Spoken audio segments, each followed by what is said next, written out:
Hey everyone, welcome back to another video. So in this video we'll be comparing Tiller, YNAB and PocketSmith and which budgeting app is actually worth your time and money in 2025. So let's get right into it. Starting with YNAB. YNAB is all about zero-based budgeting. Every dollar gets a job. Hands-on but powerful.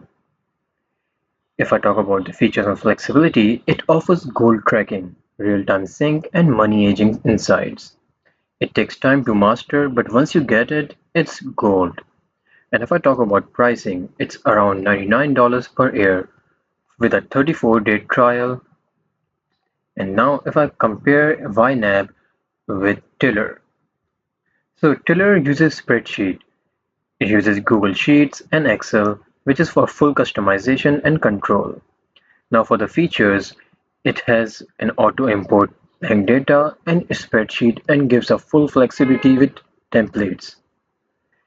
Tiller needs spreadsheet skills, but if you love Excel and Sheets, it's a dream. Now, if I talk about pricing and value, Tiller goes around $79 per year with a 30-day free trial when you sign up, as you can see over here on the side.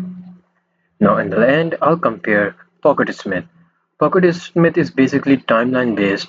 It forecasts your future finances, not just tracks them now, but also in future. It brings forecasting, calendar based planning, and even event tracking. It is the easiest to start with, especially for people who hate budgeting.